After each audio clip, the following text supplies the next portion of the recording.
Welcome to the Venly Expert Talks, where we aim to inspire Web3 builders with great stories from great minds. I'm your host, Alexandra Ahrens, and I'd like to remind you that you can always reach out to us on Twitter, Discord, or LinkedIn with ideas for the podcast and questions for our guests. Welcome to episode 28 of the Venly Expert Talks. Today I'm joined by Şekip Gökalp, founder of Infinite Arcade, and we are going to talk about why we need blockchain gaming platforms and not just blockchain games. Welcome. Thank you for joining me today. Thank you, Alex. Great to be here. All right. So if we can get started with your background in life and crypto and kind of your journey the whole way along. Sure. So I'm Turkish, originally from Istanbul, and lived in Germany for a while, New York for a while, now live in the UK in the countryside.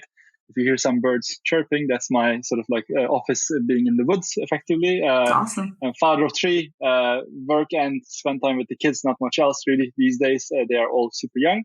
That's me. Wonderful. Yeah. So how long have you been in the blockchain space and how did you get started? Sure. Yeah. So I mean, very early it was just buying some Bitcoin and then later on a little bit of Ethereum and doing all the ICO craziness. I started 2014-15. I was very lucky to meet some hippies on a beach in Turkey all the way back. That sort of talked to me about like the manifesto and the white paper, and I was like, okay, sure. And we had just sold our first company, me and my co-founder then. So first time I had a little bit of money in life was also, around the same time I sort of discovered Bitcoin, which was very lucky simply. And then 2016-ish, I was very active as an angel investor, started investing in Bitcoin-related or crypto-related startups back then. The last 18 months more actively in the Web3 game space, and now sort of the last year or so from the Coda standpoint with my day job as a founder of Coda. And then more recently with Infinite Arcade, which is our sort of new marketplace coming from the same team. We've been basically full time in crypto. My background is in tech. I started an ad network now about 13, 14 years ago. Sold that, and that was largely focused on games, helping mobile games make money with ads, but also distribute with ads. So that's my sort of core background. And Coda, we built a developer enablement platform, helping small teams get to market with their products in a more efficient way. We have 15,000 studios using that, and 200 million people play the games that those studios made. So that's, in a nutshell, hopefully helpful sort of background prior to Infinite Arcade. That's my background. Great. Yeah, definitely. So maybe you can talk a little bit about how Infinite Arcade and Coda are connected or work together? Sure. So Coda platform is our main UK-based entity, and we've all been part of it. Basically, the core team since very early days. Me and my co-founders since day one, obviously.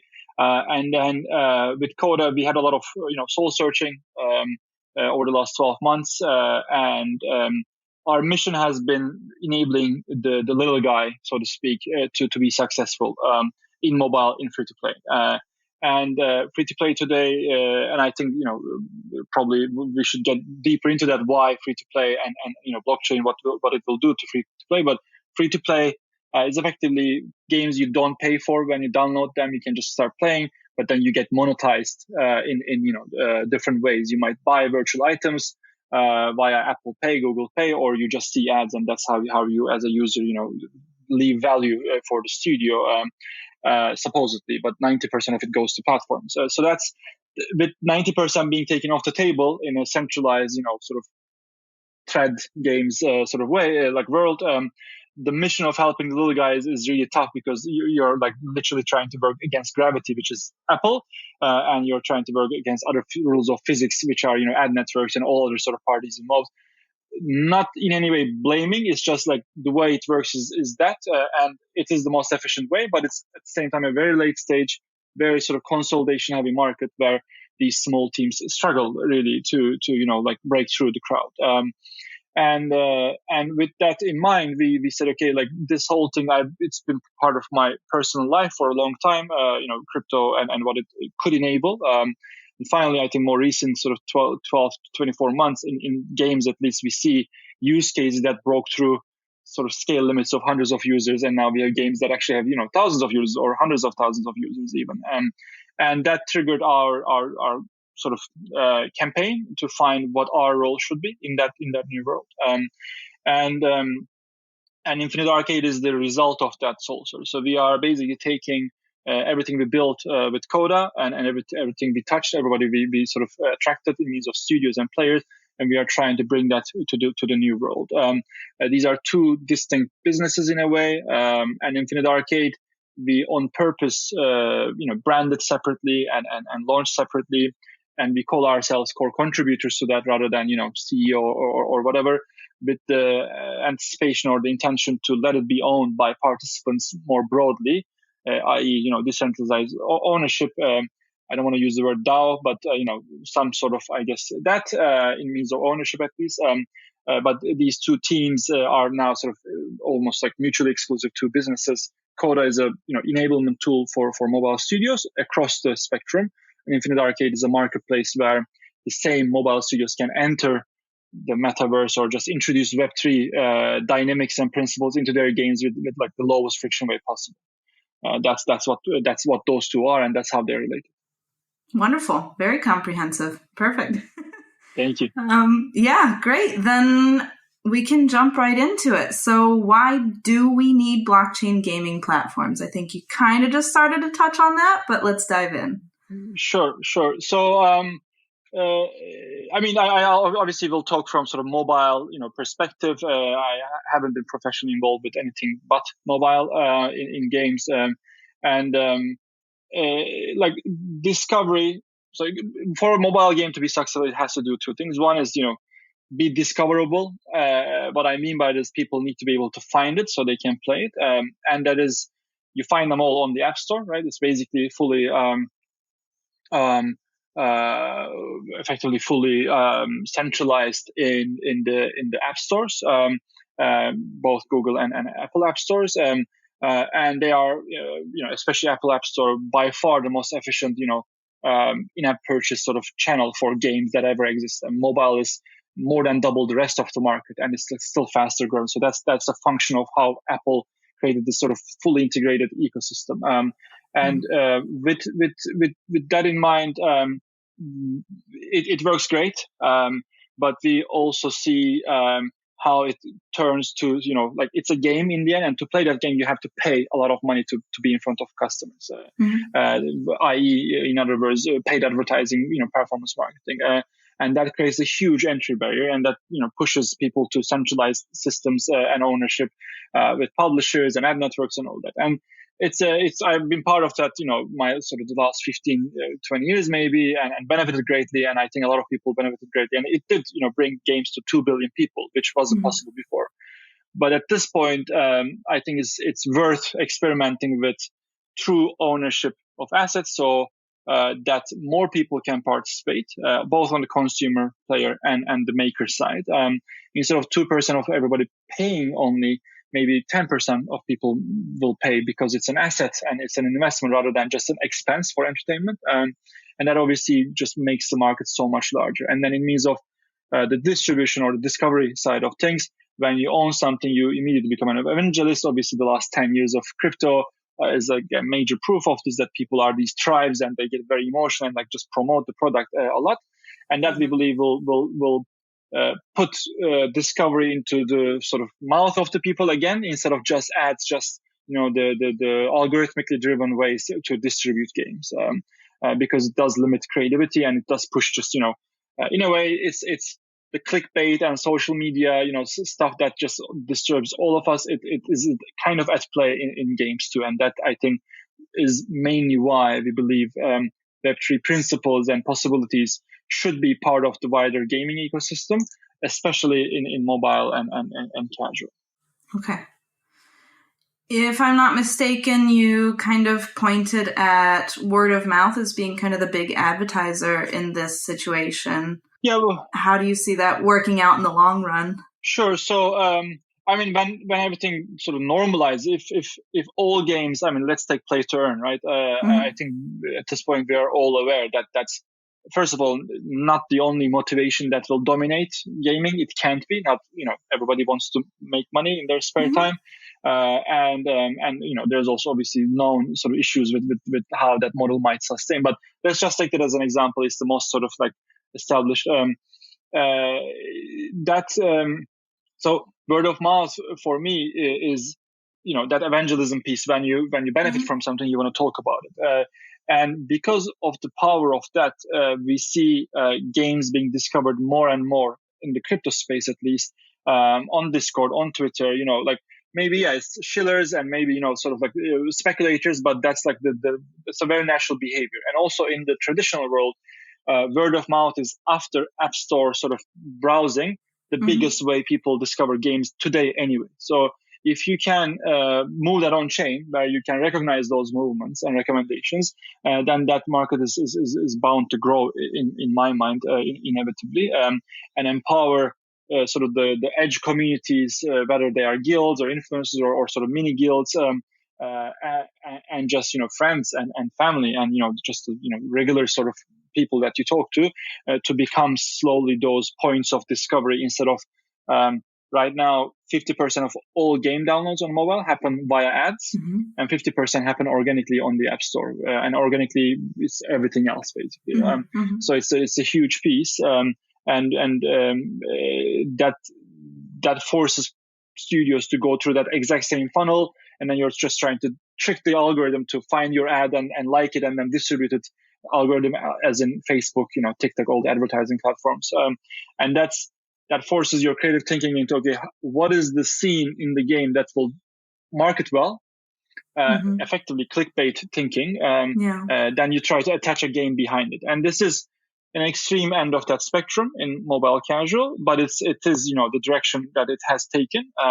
I mean, not trying to say that existing mobile games are all bad and they're just tricking algorithms. Not at all. I think free to play is one of the probably best sort of oiled systems out there in means of like the amount of smart people like being added in means of CRM and user data, but the value extracted is very limited, and a lot of it accrues just with the tech platforms and not with the creators. When you look at the multiples of games companies in the public markets versus multiples of platforms that enable them, is day and night. So that's why I think that forces more and more for this sort of extreme power law that 10 million people make games, but only, I don't know, a few 100,000 of them make money, basically. So that's why we believe there needs to be more sort of democratized way of getting in front of customers. And crypto, because of the ownership aspect that triggers other behavior within that, is likely, in our view, a powerful tool to break that cycle. End state, coming back to your actual question, 10 years from now, if everything is an asset, everything is earnings, that just becomes a future. And in the end, it's always going to be about the best games and the best game teams. But on the way there, I think a lot more ownership on the maker and player side can be accrued this way versus the current way where, out of revenues, average 90% stays with advertising companies and the app stores. This is fact, and it's just crazy. I mean, like of all of the things we play and spend money on, 10% leaves, goes to the studios in the end as sort of net value. It's just really not not acceptable in my view. Yeah, no, that's really, really good view. You talked a lot about the Apple App Store. What would a App Store or Steam sort of store look like for blockchain gaming? I think Apple App Store itself would be still likely the best way you find Web3 enabled games or blockchain games. Still, it's not something I thought about or think about long and hard, to be honest, because to me, it's a nice thought. It's like, and I'm sure a lot of people getting excited about Steam. I'm again not so sure. Like, I'm a mobile guy, and I don't want to comment on something where I don't feel I know much. With App Store, though, like the combination of device, operating system, that whole experience, and like my mom is my target customer. She's an avid sort of word puzzle player. Sometimes she picks up sort of match 3 games, Candy Crush type stuff. And for her, the convenience, like just not thinking about it, to me, like I'll date myself a bit, like the modem and like, dial-up modems and like birds dying in your sort of in your room in that little modem, like those noises, like that's, like I'm going online now. Okay, put your helmet on, and like it's we like, obviously my kids now who are all below the age of 4, it's just like, I mean, they're like, it's like they don't know that concept. So I think Apple App Store, there's an app for that. We don't even say there's an app for that anymore. Like about 5-7 years ago, that was like a cool thing. We are making an app for this. It's, of course you're making an app for this. Like you don't even talk about it now. So for me, those products are hard to beat, and I don't know why we should try to beat them. From our end, a little sort of plug here, like 20 plus games with Infinite Arcade, which is NFT signs, Volcans, like they're live on both Apple App Store and the Google Play Store.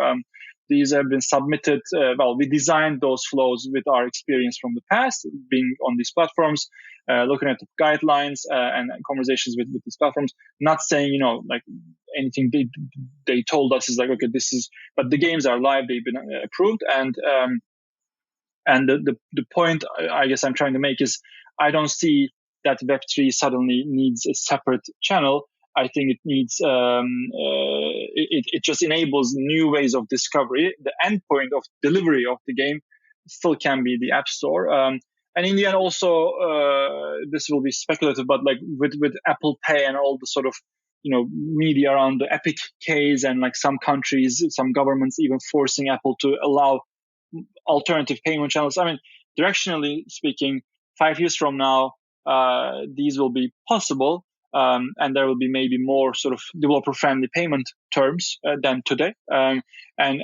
our belief and our roadmap is we want to integrate with Apple Pay and let people buy the NFT assets of these games also via Apple Pay. When that will be possible, I just don't know. But that's the future we see. So this is why I don't think App Store needs to be replaced or can be replaced. Discovery, though, is like how we think about it.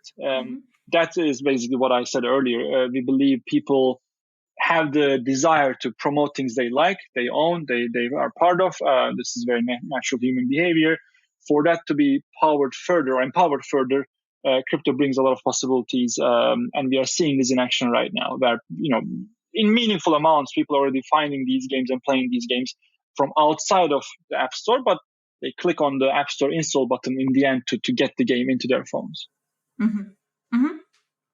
So there's not really a need for it, in your opinion, at all? I mean, I'm not saying, not saying at all, but I would like to be convinced that someone will do a better job in an App Store than Apple itself. I mean, I would like to. I would like to totally see that happen because I'm like all for the underdog, generally speaking, as a startup founder myself. But what I'm saying is, just because we want decentralized discovery where people find games for other reasons and via other means, doesn't have to mean the delivery system needs to be different. I think that's like used as the sort of block. But today already a lot of the discovery happens on ads, and people, because it's like less, I guess, controversial, and the companies behind those ad systems are much less known than Apple, there's much less scrutiny around them. But that's actually a little bit more problematic. And I, again, personally been in that space for many, many years. It enables economy to grow, and ads have, basically financed the internet since forever.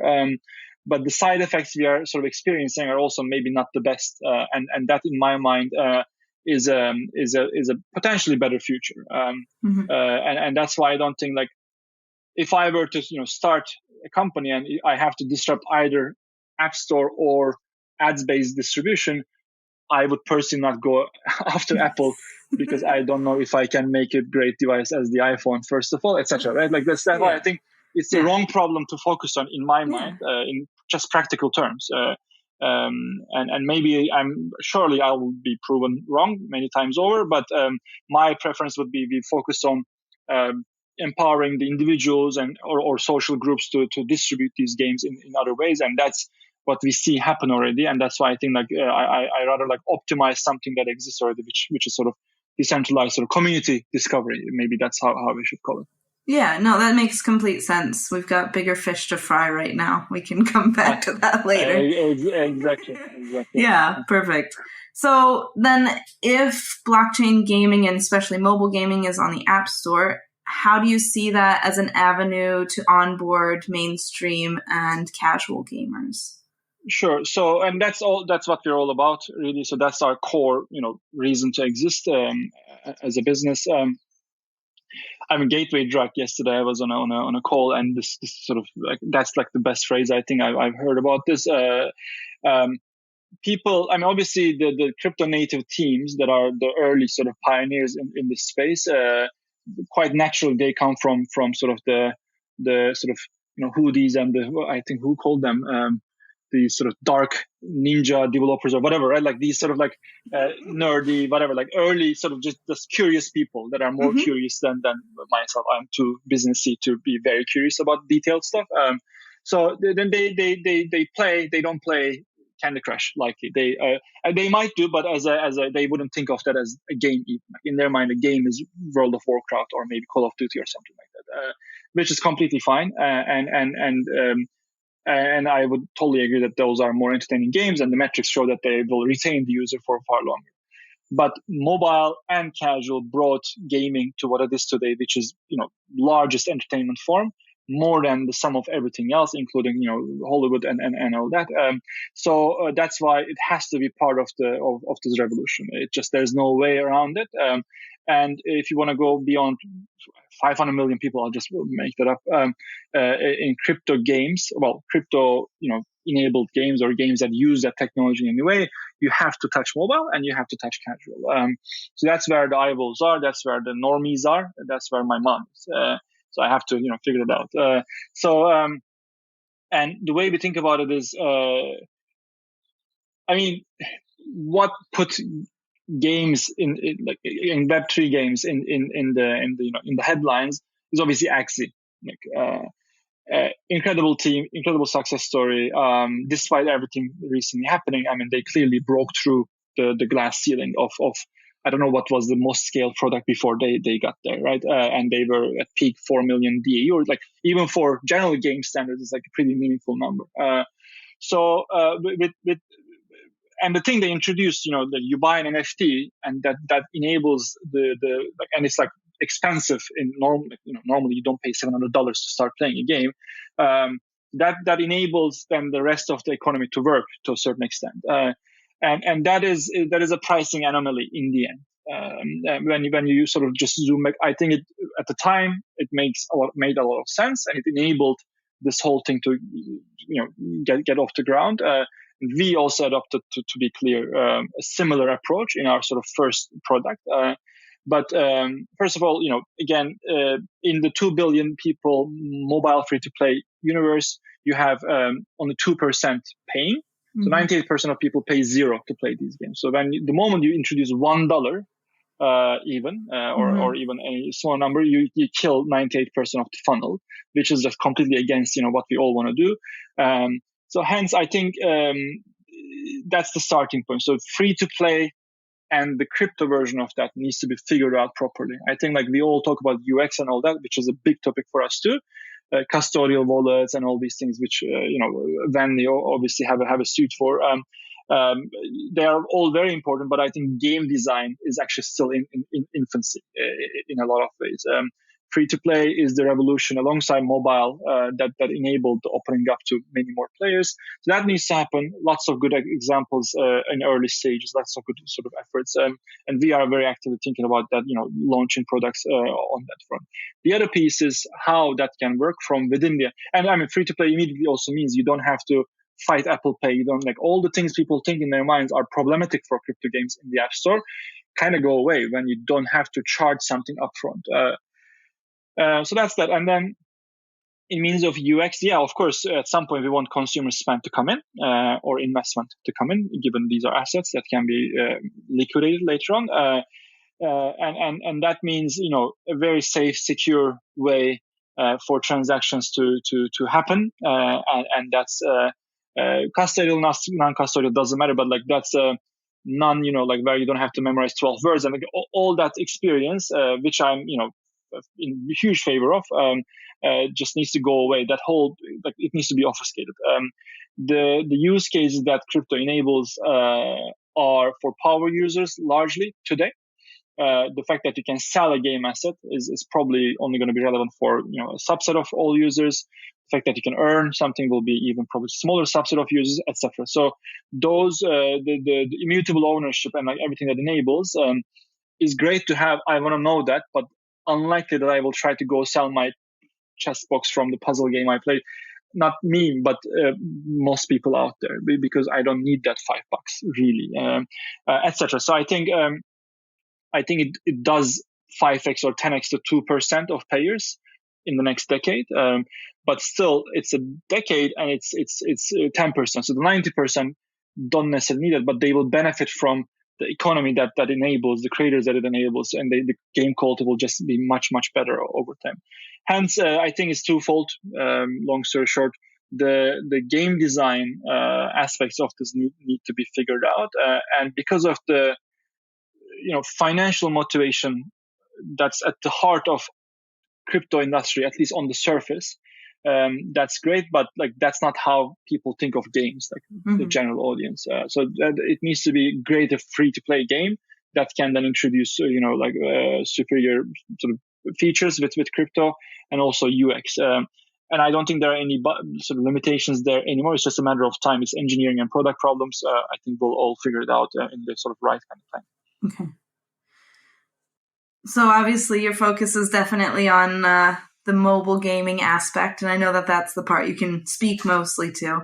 How do you see that translating or moving people into blockchain gaming as a whole? Like I guess the shortest answer is like any good tech just needs to disappear, and if you're thinking about a way of technology, it's probably not really sort of prime time ready yet. Is like, I mean, one way to think about it, if I have to prime the engine of my car so it will start, like pulling on it, etc., that's probably like, it's not great UX. That's how you play in a propeller plane, fly a propeller plane. But the car, you just press a button, right? And so if I have to think about my wallet and my crypto, etc., it's just, again, the prime time, the regular user just won't deal with us. So I think that's what mobile can teach us, in my mind, and it comes with the biggest window front that ever existed, which is the 2 billion players, the devices everywhere, and it's bigger than PC, console, everything else. So, like, to me, a world without mobile is just not. I mean, it's not going to bring us to mass adoption. And the beauty of the convergence of games or just the financialization of games is you automatically give people an account that holds assets and value in that. And any game and every game will effectively become where a wallet has its presence in some ways. And that is probably, again, gateway drug. Like, that's a very natural, very, I don't even know I'm using crypto technologies kind of way for you to start experiencing that and the benefits of that. And then once you sort of feel the magic of, in the physical world, being able to pay with your whatever token or just a stable token that you exchange quickly on your phone again, and you go to a cafe or supermarket, that like this has happened. And so for me, the easier part is people spending their money in real world. The harder problem is, or the earlier stage problem is, how you get those wallets into those games and into people's devices. But people download games all the time. Trillions of downloads happen every year, and that sort of refreshing of content, we just have to place ourselves as a collective into those, refreshing of the content in people's phones. And then, maybe one app is right now only crypto, your Coinbase app or whatever exchange you're using. And if it gets into games, I have 100 games in my phone. Probably I'm crazy, but a lot of people have, tens of games in their phones. Then suddenly I have tens of wallets in my phone, and then they all talk and etc. So that's, I think, why mobile just, besides work, like, do you use your computer off work? I don't know how many people do anymore. So that's how I think about it. So mobile and casual, again, is not anything special. It's just the biggest, by far biggest category of individual sort of people is casual within mobile. So no, that makes sense. Perfect. What do game developers need to think about when creating blockchain games, specifically for mobile or otherwise? Sure. So I think a couple of things that apply to any kind of games, that any kind of blockchain game.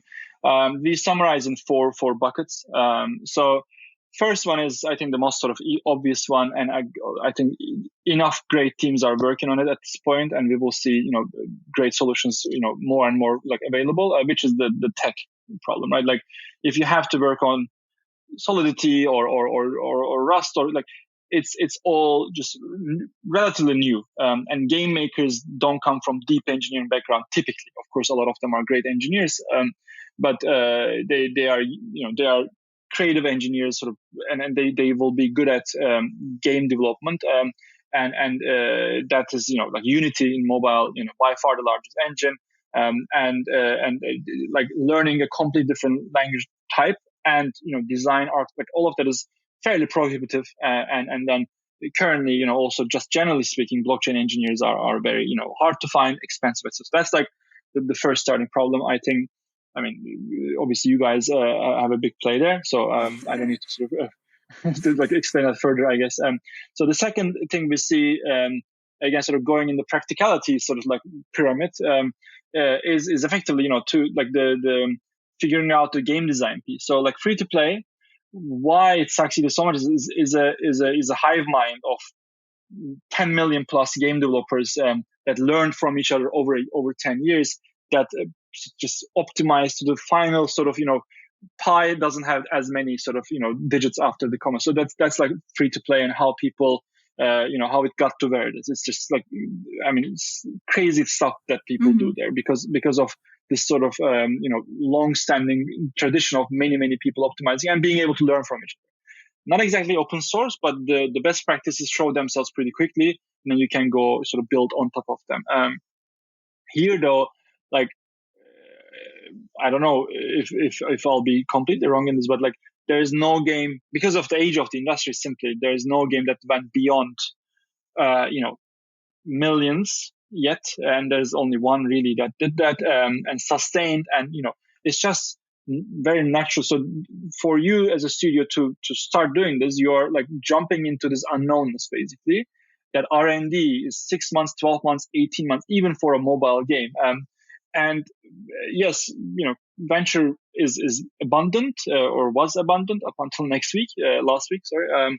But it's still not easy for a standalone studio to find that. So like that, I'm going to build an NFT game and I'm dropping everything else is like a big decision. It's these are SMEs in the end so that's like the second piece. And I think people need to be very careful about that decision too. Honestly, if you don't have that like extreme conviction that this is indeed happening, and you are ready to survive many winters to come, and the cycles are shorter now, so you have rally for 6 months, winter for 5 months, and then crashes, like etc. So it's not easy to build in crypto, and we are just personally experiencing this and it's new.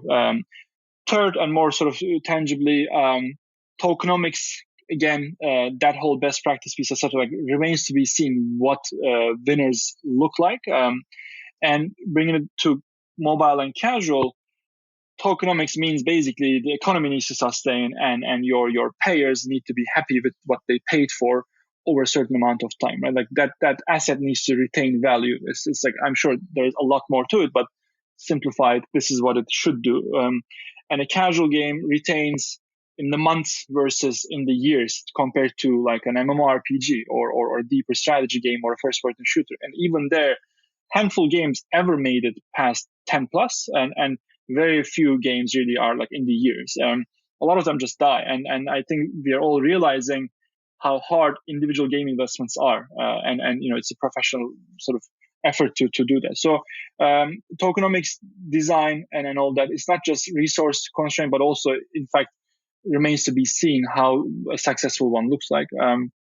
Finally, fourth sort of horse of the apocalypse is community. I mean, hard things are hard, right? So that's, I think it's just good to be honest about them. And community, again, sort of similar sort of reason to why tokenomics are really hard is it's exciting to be talking to your customers. It's like really, I enjoy it so much to be on Discord and Telegram and like reading and listening and contributing as much as I can. But again, in casual especially, first of all, my mom won't ever be on Discord. So like she doesn't want to talk to other players about the word puzzle game. So, and like, that's fine. So when you think mass, like community, what that means is like, let's see, right? It's a discovery stage, I would say. Plus, for them to sustain in a single casual game is also really difficult. I would say. I mean, like, do you feel that sort of belonging to a word puzzle game? I'm not so sure, but you play it for months and hours. But I right. So that's why I think, like, especially in casual and mobile individual games, surviving in the wild with their own token, with their own community, with like in the noise, I just don't see that happening. Hence, I think, and this is inevitably a lead up to what we do. We are that arcades, and we believe we want to harness the strength of the masses of traders, where best ones will get the best chance to be in front of players and be discovered by them and be played by them, be invested in by them. But those makers don't necessarily have to build and promote a token that in a game where, match 3 game has very little utility and just very little chance to survive beyond a hype cycle of maybe 6 months. Those are, in our minds, like the 4 big problems. And again, the technology layer, I think, being worked on actively, well-funded, great teams out there. Community, tokenomics, various attempts there, but and we are one of them to consolidate and aggregate game talent and players, and then just like be that meta layer basic that lives across many of these games. And I mean, the NFT games sort of, it's more of a pipeline roadmap kind of thing that will resolve itself, I think, as more and more proven games are out there. So these, in our view, are the 4 really sort of, hurdles to survive if you want to work on these games. Yeah, no, that's good. Very, very clear. Talking about tokenomics or economics of the game, would you say there's a right and a wrong way to set up those economics, or? Yeah, I mean, we are seeing that there are many wrong ways, turns out, and it's hard because you're a public company from day one, right? Like, I think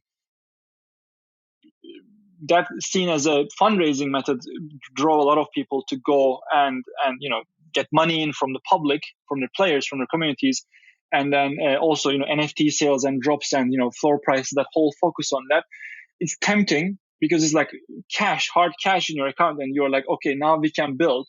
But it also leads to the fact that you are responsible and you're answering. And product is not a committee work, really, and product is not something that you put on a shelf. And like, I don't know how many times I have to update my computer, and this thing has existed for 50 years. Or the OS maybe for a shorter amount of time. So expecting that the white paper you wrote in a PDF and put on your website will be meaningful in 2 weeks from then is crazy. And that's why, a lot of the current ways are wrong, clearly, because all the tokens are tanking. But I don't think that's how we should look at that and how we should work on this. And that's how we don't think about it that way. And my like sort of humble recommendation, it's a product. Your token and your game is a product. It needs to be iterated on. You will surely make a lot of mistakes, and that's just natural.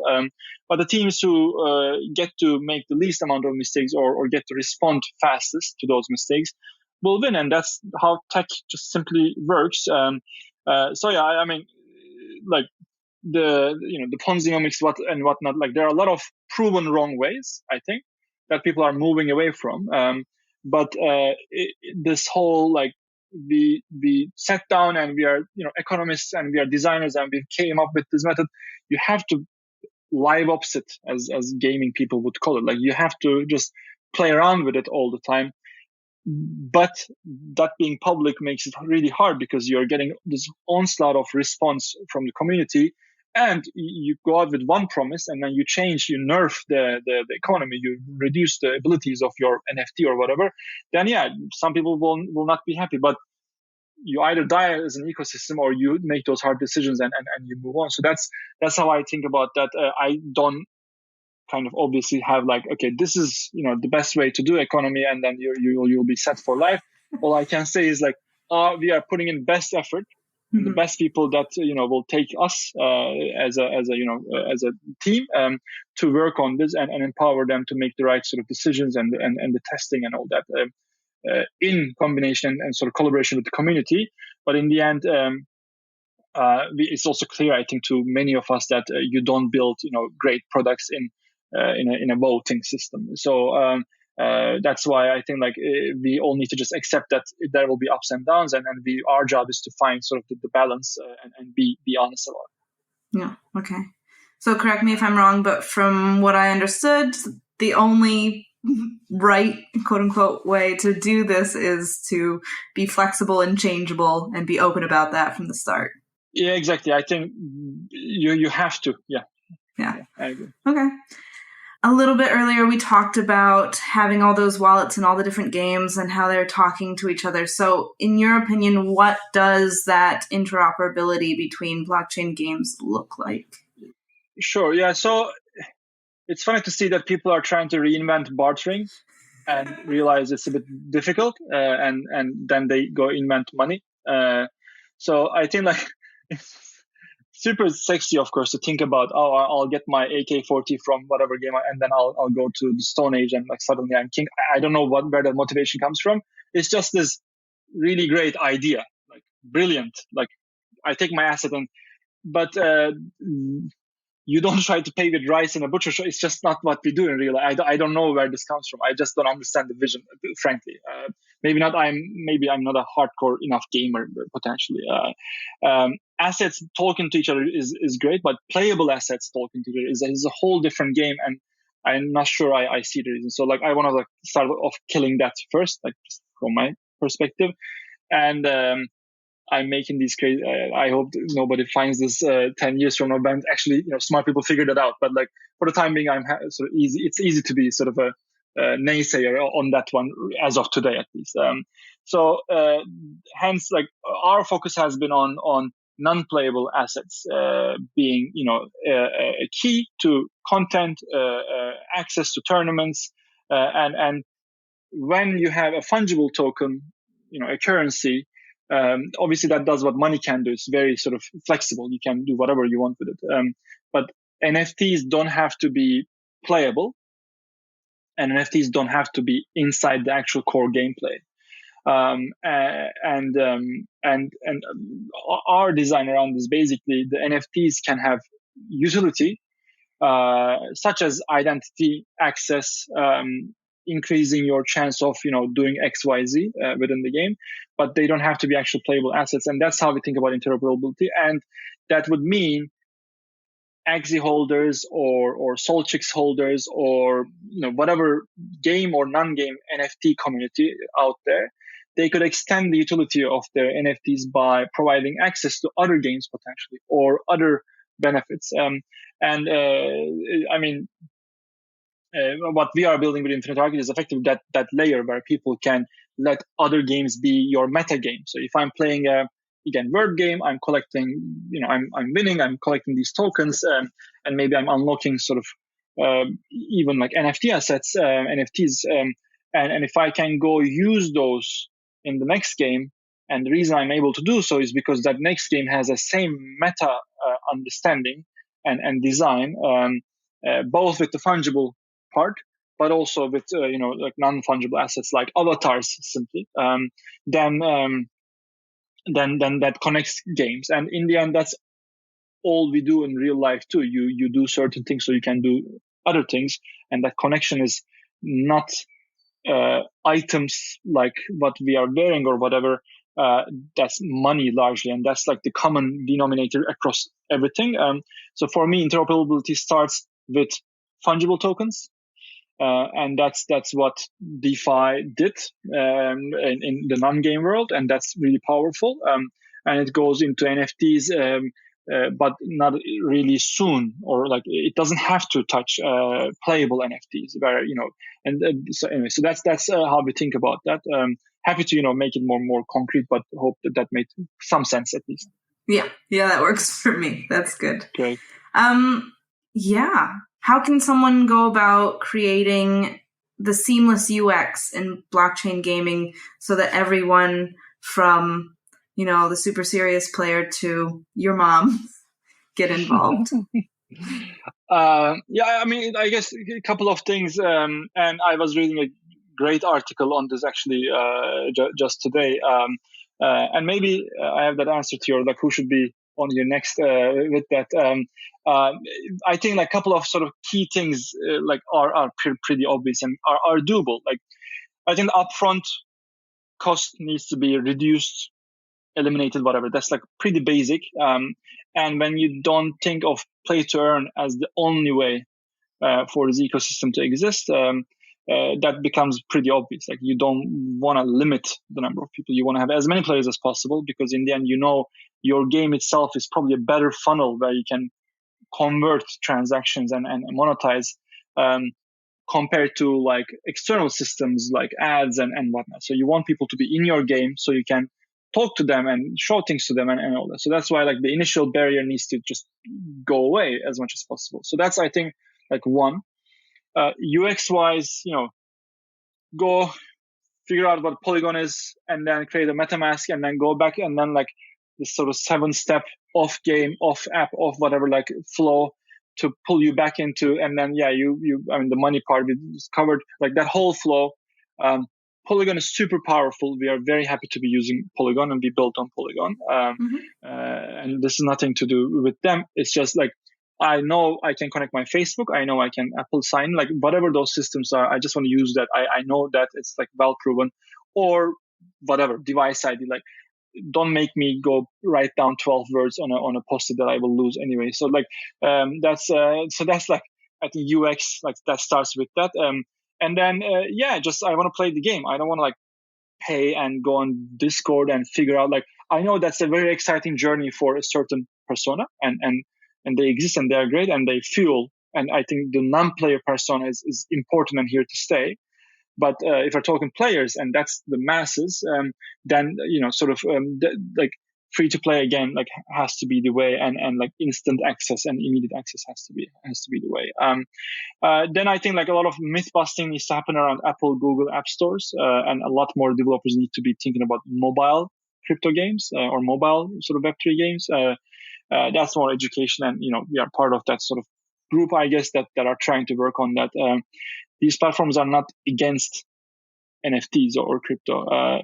They are against a certain few things. They want to be able to capture value. You have your opinion on what that value is, and if it's fair or not, that's fine. But they own the device, they own everything. So they can do that. But they also provide a lot of value. I think so. That piece needs to be made with the fact that that's the biggest funnel, and we all should be or want to be on there. So that's the other thing. Anyway, so these are sort of couple sort of headlines in my mind that financialized gaming or DeFi-like gaming is a great experiment, and I think there will always be interest for that. Where you go stake in and then come back in a couple hours, and then you click a few buttons and then collect, and then that's, I think, interesting UX for DeFi almost, rather than being a game. But if you're again talking in masses, I think it needs to be a game first, and then you think about this as a tool, as a new tool in your toolbox, real assets, and all these other things. And you may want to tap into the tactics of DeFi. Why not, if it works for your game? But it shouldn't be the first thing you do and then you try to build the game backwards from that. It's just not going to work. I think it's showing itself now as well that we've been in this for sort of new generation, sort of 18, 24 months. Great. All right. That's about it for me.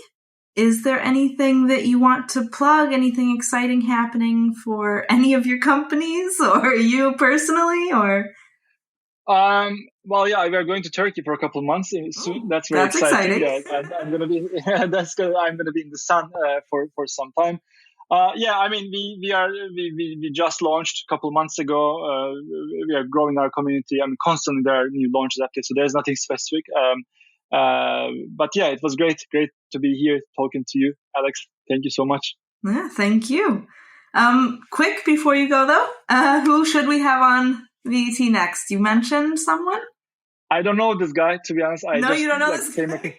Yeah, I don't. So I mean, like, I'm the guy I'm going to talk about, like Nat Eliasson. I like literally just today came across his article. Crypto gaming is broken. How do we fix it? Maybe games shouldn't cost $1,000 to play. That's his article. I'll have to send you the link afterwards. And I sort of spoke a few of the arguments he made, but they are like so core to how we think. That's why like seeing that, and it's like very recent. Hence, yeah, I would love to listen to him in more detail, basically. So if you can get him, that would be lovely. Cool. Then yeah, send me that link, and I'll put the link to that also in the show notes for everybody to check out, and we'll see what we can do. So perfect. Awesome. All right. Well then, yeah, thank you so much for your time, and enjoy Turkey, and hopefully we can meet in person sometime soon. Thank you so much, Alex. Thanks.